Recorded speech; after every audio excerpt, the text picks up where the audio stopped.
పచ్చని గింజలతో చట్నీ, పల్లీల చట్నీ. దీంట్లో ఎండుమిరపకాయలు వేసుకుంటే సంగటికి బాగుంటుంది. ఇది ఇడ్లీకి ఇలా చేస్తున్నాను, చాలా టేస్టీగా ఉంటుంది. మీరు కూడా ఒకసారి ఇలా ట్రై చేయండి.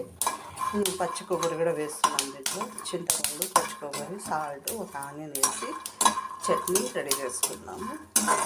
ఇడ్లీకి, దోశకి, రైస్ కూడా బాగుంటుందండి. కర్డ్ రైస్ తినేటప్పుడు కర్డ్ రైస్ కూడా నంచుకోవచ్చు, సైడ్ డిష్ కూడా పెట్టుకోవచ్చు.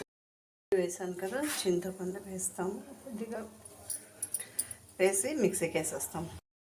శనగగింజల చట్నీ రెడీ అయిపోయింది, తర్వాత కూడా అయిపోయింది. ఇప్పుడు వేడి వేడి ఇడ్లీకి వేసుకొని ఇడ్లీకి చట్నీ తిందాం రండి. మీరు కూడా మార్నింగ్ బ్రేక్ఫాస్ట్ రెడీ. అప్పుడప్పుడు ఇడ్లీ అలా తినాలా, డైట్ చేస్తుంటేనే కాదు, ఇలా కూడా తింటూ ఉండాలా.